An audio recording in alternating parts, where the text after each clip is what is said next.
దేవునిలా పని చేయుము, సాతాను శోధిస్తే ఎదురించుము. లోకాశలే కలిగించిన వాక్యానికే నీవు తలదించుము. తల్లిదండ్రులే వదిలేసిన మన తండ్రి పని మీదే ఉండాలని దేవుని ఆశ. నీవే కావాలని దేవుని ఆశ, తనకు పిల్లలు కావాలని ఆ తండ్రి పనిలోనే బ్రతుకంతా సాగాలని. పరిశుద్ధాత్మ దేవుడా, పరిశుద్ధాత్మ దేవుడా, మా మధ్యలో సంచారం చేయండి అయ్యా. మా మధ్యలో నీ సన్నిధి ఉంచండి అయ్యా. మా మధ్యలో నీ బలమైన కార్యాలు జరిగించేవారు, ఇదిగో నేను ఆరాధించేవారు, ఆత్మతో సత్యముతో ఆరాధించుకున్నట్టుగా తండ్రి నీవే తోడండి, మహిమ పొందాలి. యేసు నామములో అడుగుతున్నాను తండ్రి, ఆమేన్. హల్లెలూయా, హల్లెలూయా, హల్లెలూయా, హల్లెలూయా. నా నిజ దేవుడవు నీవేనయ్యా, నా యజమానుడవు నీవేనయ్యా. నా నిజ దేవుడవు నీవేనయ్యా, నా యజమానుడవు నీవేనయ్యా. నా గుడారానికి అధిపతి నీవే, నా గుడారానికి అధిపతి నీవే. నా కుటుంబానికి వైద్యుడు నీవే, నా కుటుంబానికి వైద్యుడు నీవే. స్తోత్రమయ్యా నీకే, స్తోత్రమయ్యా, స్తోత్రమయ్యా నీకే, స్తోత్రమయ్యా, స్తోత్రమయ్యా నీకే, స్తోత్రమయ్యా, స్తోత్రమయ్యా నీకే, స్తోత్రమయ్యా. నా నిజ దేవుడవు నీవేనయ్యా, నా యజమానుడవు నీవేనయ్యా. నా నిజ దేవుడవు నీవేనయ్యా, నా యజమానుడవు నీవేనయ్యా. స్తోత్రం, స్తోత్రం, ఓరి ఓరి నా దేవుడు అయి నీవు నన్ను నడిపించావు, యజమానుడు నీవై ఆలోచన చేశావు. నా దేవుడు అయి నీవు నన్ను నడిపించావు, యజమానుడు నీవై ఆలోచన చేశావు.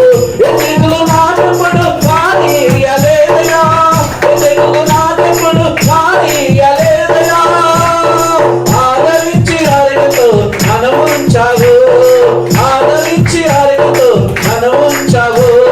స్తోత్రమయ్యా నీకే, స్తోత్రమయ్యా, స్తోత్రమయ్యా నీకే, స్తోత్రమయ్యా, స్తోత్రమయ్యా నీకే, స్తోత్రమయ్యా, స్తోత్రమయ్యా నీకే, స్తోత్రమయ్యా.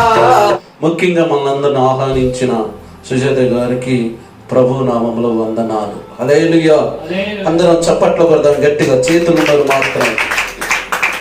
ప్రియులారా, ప్రార్థన కూడిక, కుటుంబ కూడిక. ఎందుకు ఈ కుటుంబ కూడిక పెట్టుకోవాలి, ఎందుకు కుటుంబ కూడికను ఏర్పాటు చేసుకోవాలి అన్నది మనం ఆలోచన చేస్తే ప్రియులారా, మనం దేవుడు మందిరంలోకి ప్రతి ఆదివారం వస్తాను, ప్రతి శుక్రవారం దేవుడు మందిరానికి వస్తాను. మందిరముతోనూ సంఘముతోనూ దేవుడితోనూ దైవజనులతోనూ దేవుణ్ణి మహిమపరుచుతున్నాం, దేవుణ్ణి గణపరుచుతున్నాం, ఆత్మీయలో వెతుకుతున్నాం, సంఘములో వెతుకుతున్నాం. కానీ వీటితో పాటు కుటుంబ ప్రార్థన కూడా మనకి అవసరం, కుటుంబ కూడిక కూడా మనకి అవసరం. ఎందుకనంటే ప్రియులారా, మన కుటుంబంలో ఉన్న సమస్యలు కానీ, మన కుటుంబంలో ఉన్న ప్రాబ్లమ్స్ కానీ, మన కుటుంబంలో ఉన్న కష్టాలు కానీ కొన్ని చెప్పుకుంటాం, కొన్ని చెప్పుకోలేము. కానీ దేవుడికి అన్నీ చెబుతాం.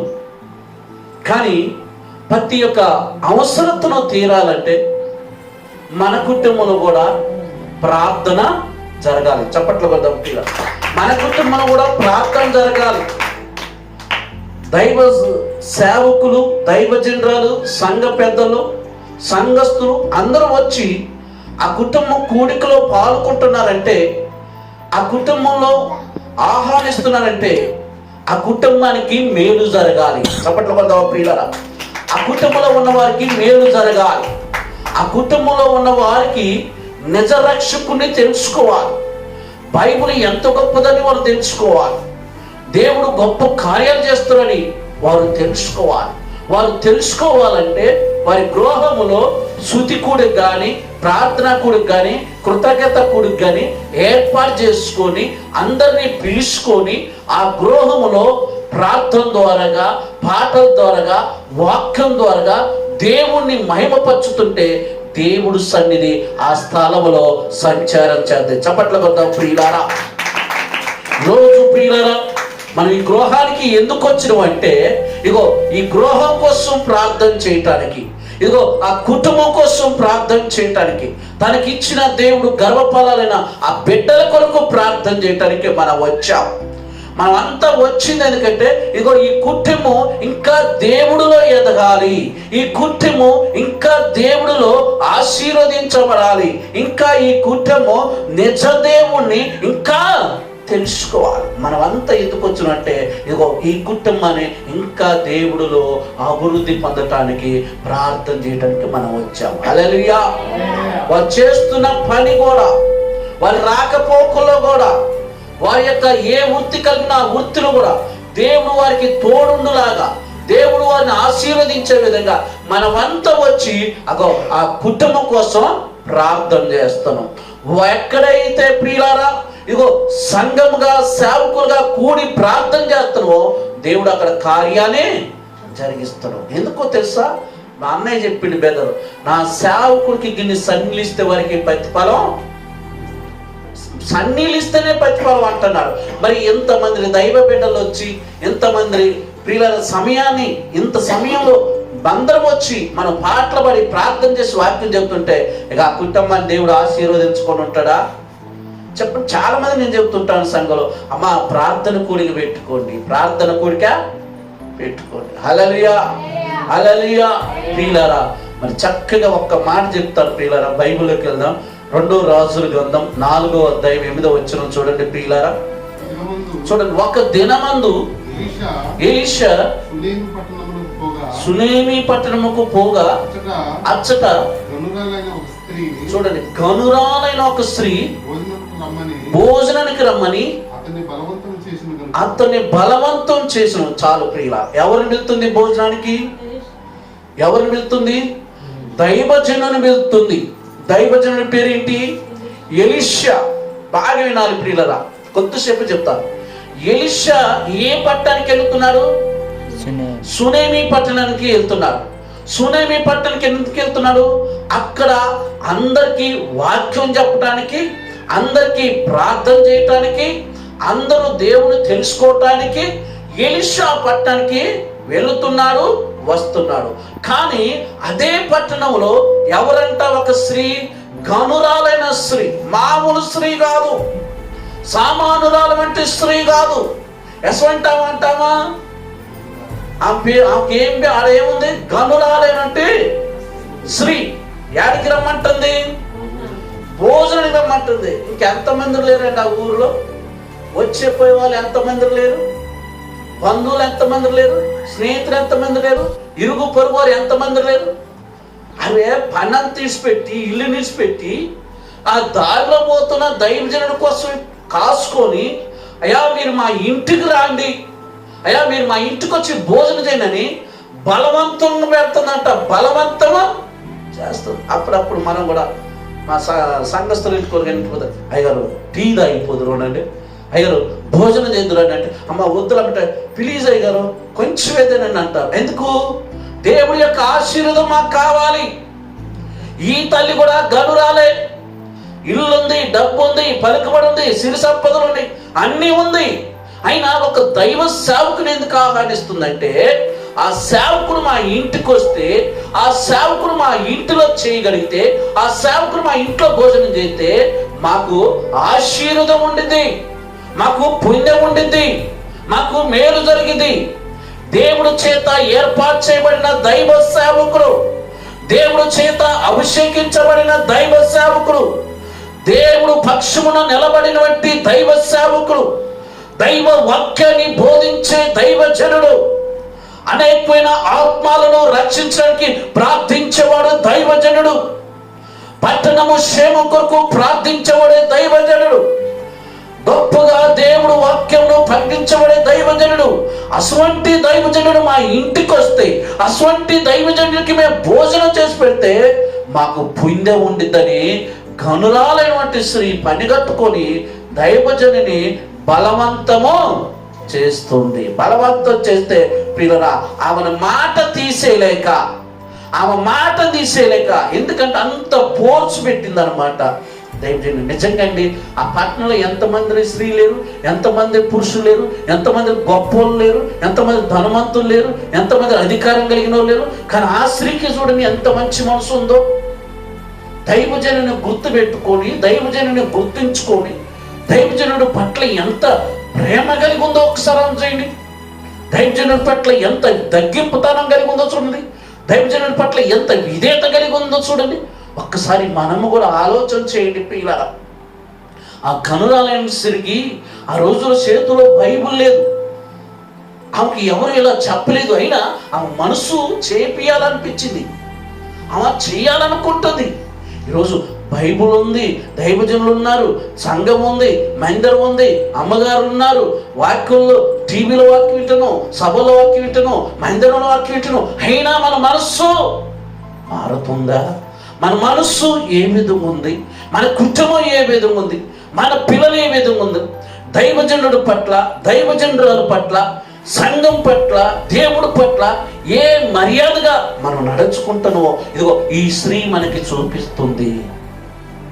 ప్రియులారా, ఆ పట్టణంలో ఎవరో లేరా? ఉన్నారు. కానీ ఆ స్త్రీకి మాత్రమే ఆశ కలిగింది, ఆ స్త్రీకి మాత్రమే ప్రేమ కలిగింది. చూద్దాం ఆ మాట. బలవంతం చేయగా భోజనముకు రమ్మని అతను బలవంతం చేసిను కనుక అతడు ఆ మార్గం వచ్చినప్పుడల్లా ఆమె ఇంట భోజనం చేయించి వచ్చును. చూడండి, ఆ మార్గాలు ఎప్పుడైతే ఆ ప్రార్థన పెట్టడానికి పోతుండో, ప్రార్థన చేయడానికి పోతుండో, వాక్యం చెప్పడానికి పోతుండో, ఏం చేస్తున్నట్టు ఆ మార్గం వచ్చినప్పుడల్లా భోజనానికి పిలుస్తుంది. ఈరోజు ఉన్నారా అంట? మీరు చేతి నంబరు నమ్ముతారు నమ్మరుగానే మా సంఘంలో కొంతమంది దేశప్రియులు మా ఇంటికి వచ్చే చుట్టాలు కానీ, బంధువులు కానీ, అయ్యగారు కానీ, ప్రియులారా, కొంతమంది అంటారు, ఏం ఓపిక అమ్మగారు, ఎంతమందిని కొండి పేరుతో. నేను అంటుంటాను, బావిలో నీళ్ళు దోడినాకు ఉందిగా పోతాయి. మంచి మాట చెప్తారు, ఏంటంటే ప్రార్థించే పెదముల కన్నా భోజనమే కండి, మంచినీళ్ళే కండి, ఏమో 10 రూపాయల సాయమే కండి. ఈరోజు పాత బట్టలు ఇటానికి కూడా అంచు జరిగితేనే ఎత్తుందేమో, అంచు జరగకపోతే తీరు. పుణ్యం చేయండి, మనకి పుణ్యం దొరికింది. ఈ స్త్రీ పుణ్యం చేస్తుంది. ఆ మార్గం వచ్చినప్పుడల్లా పోతుంటే పాపం భోజనం దైవజనులను ప్రేమించి పెడుతుంది. తర్వాత ఏం జరిగిందో చూద్దాం అన్నమాట.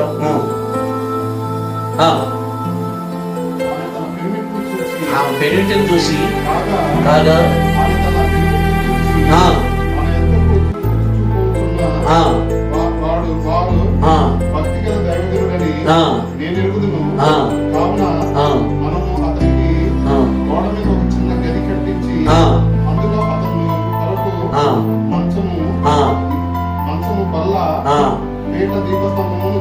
చాలు, భర్త చెప్తుంది, మన ఇంటికి పోతున్న దైవుడు భక్తి కలిగినోడు. బాగా గుర్తు పెట్టుకో, నీకే చెప్తున్నా. మన కనుక వచ్చే సేవకు అటువంటి వాడు గమనించండి. రకరకలాడేవాడు కాదు, ఖర్చులాట అనేవాడు కాదు, పుస్సులాట అనేవాడు కాదు. వాడి ప్రవర్తన వేసువంటిది చూడండి, వాడి గుణం వేసువంటిది చూడండి. దేనికోసం వస్తున్నాడు? దేవుడు ఇష్టాన్ని నెరవేర్చేవాడినా. సమాజంలో చాలా మంది ఉన్నారు అయ్యగారు, అందరు నన్ను, కానీ ఆయన ప్రవర్తన మీరు చూడండి. అందరినీ గుడ్డుగా నమ్మొద్దు, గుడ్డుగా నమ్మి మోసపోవద్దు. స్త్రీ అన్నది మన ఇంటికి పోతున్న దైవజనుడు భక్తి కలిగిన ఆయన. మన ఇంటి మీద ఒక గోడ కడదాం, గది కడదాం, దీపం, స్తంభము, పీఠము, మంచం వేద్దాం. మన ఇంటికి వచ్చినప్పుడల్లా మన ఇంటి మీదనే ఆయన నిద్రపోతురు. ఎందుకంటే ఆయన ప్రార్థన చేస్తారు. సేవకుడు కాళ్ళు ఏ ఇంట్లో పోతే ఆ ఇంటికి దీవెన ఉండిద్దని పూర్వీకులు ఆ పూర్వీకుల గురించి వాళ్ళ ముత్తాతల గురించి తెలుసుకొని వచ్చి ఉండింది, గ్రహించిందేమో. అంత గొప్ప మనసు ఆ రోజు బైబిల్ లేకపోవడానికి ఎందుకు ఉంది? ఈరోజు బైబిల్ తెలిసి బైబిల్ ఉండి బైబిల్ చదువుకోకుండా ఆ మనసు మనకు రావట్లేదు. ఒకసారి ఆలోచన. ఎంత చేస్తుంటే ఎలీషా అడిగాడు క్రేజీ బైబిల్ ఏంటి నాయన, ఈ పట్టణానికి వచ్చి అనేకమైన కుటుంబానికి వాక్యం చెప్పు, అనేక మంది కోసం ప్రార్థన చేసు, అనేక మంది స్వస్థపరచను, కానీ వీళ్ళందరికంటే ఎక్కువగా ఏమే ప్రేమ బాగా చూపిస్తుంది, ఏమే ఎక్కువగా ప్రేమ చూపిస్తుంది. అది ఏమి కోసం మనం ప్రార్థన చేయలేదు, ఏమి ఇంటికి పోలేదు, ఏంటి వస్తున్న పోతున్న మనకు బలవంతం చేస్తుందని ఈ గ్రహేజీని ఎలిసి అంటే అన్నాడు, అన్నీ ఉన్నాయా, ఏం లేదంటే గర్భఫలం అన్నీ ఉన్నాయి, ఇల్లు ఉంది, ఆస్తి ఉంది, అన్నీ ఉంది. అందుకనే మనల్ని ప్రేమించిందంటే ఎలీషా ఒక మాట రిలీజ్ చేసిందండి. నాకు అసలు ఇష్టం ఆ మాట. ఏ విశ్వాసం అన్నాడు కానీ, ఇగో వచ్చే ఏడాది కదా మళ్ళీ ఆమెకి ఒక కుమారుడు ఆమెను పిలవడనగా ఆమెను పిలిచిన ఆమె వచ్చి ద్వారం ముందు నిలవగా ఎలీషా మరుసటి వేట చప్పట్లు పెట్టాలి. అంత అద్భుతంగా నా పట్ల ఎంత ప్రేమ చూపించను, నాకు ఎంత మర్యాద చేసి నా కోసం భోజనం పెట్టును, నేను వస్తున్న పోతున్న నన్ను ప్రేమించును, నన్ను ఆహ్వానించును, నీ ఇంటిలో చేర్చుకును, కాబట్టి మరుసటి రోజు నీ ఒడిలో కుమారుడు ఉండునన్నాడు. అదే మరుసటి రోజు తన ఒడిలో కుమారుడు ఉన్నాడు. నిజంగా ఆశీర్వాదాలు ఎలా వస్తాయి అనుకున్నారు? సంఘాన్ని సేవకుని ఇంట్లో పిలుచుకొని ప్రార్థన కూడి పెట్టుకొని దేవుణ్ణి మహిమపరిచితే ఆ విధంగా దైవ సేవకుడు వాక్యం ద్వారా ప్రార్థన ద్వారా ఆ కుటుంబానికి ఆశీర్వాదం వచ్చింది. అందుకనే వారానికి ఒక రోజు ఒక ఇంట్లో మన సంఘం వారానికి ఒక రోజు ఒక ఇంట్లో పెట్టుకుంటే దేవుల్లో ఎదుగుతూ దేవుడు వాక్యంలో ఎదుగుతూ దేవుడు గొప్పతనం మనకి తెలిసింది. ప్రియులారా, ఆ స్త్రీ ఆ విధంగా దీవించబడితే ప్రియులారా, ఈరోజు ఈ కుటుంబం కోసం మనం అంతా కలిసి ప్రార్థన చేద్దాం.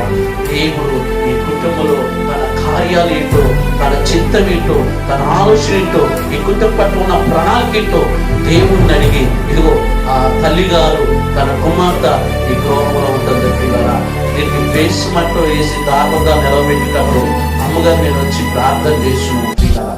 దేవుడు దయ వల్ల మంచిగా పని ఇల్లు తొందరగా అయిపోయింది ప్రియులారా, అన్ని సమకూర్చబడ్డాయి ప్రియులారా. మళ్ళీ ఇళ్ళలో పోయేటప్పుడు ఇల్లు రిలీజప్పుడు మళ్ళీ మన సంఘస్థులు అందరం కలిసి ఈ ఇల్లుని యేసయ్య నామంలో ప్రార్థన చేసి రిలీజ్ చేసిన ప్రియులారా. మళ్ళీ మనం వచ్చిన ప్రియులారా. ఎందుకు చెప్తానంటే ఏ పని మొదలు పెట్టినా ప్రార్థనతో మొదలు పెట్టండి. ఏ పని చేసినా దైవ సేవకులు పిలుచుకొని ప్రార్థన చేయించుకోండి. అది మీకు మేలు, మీ కుటుంబానికి మేలు. దేవుడు ఇటు మాటలు మీ హృదయంలో భద్రపరిచి మేము దీవించును గాక.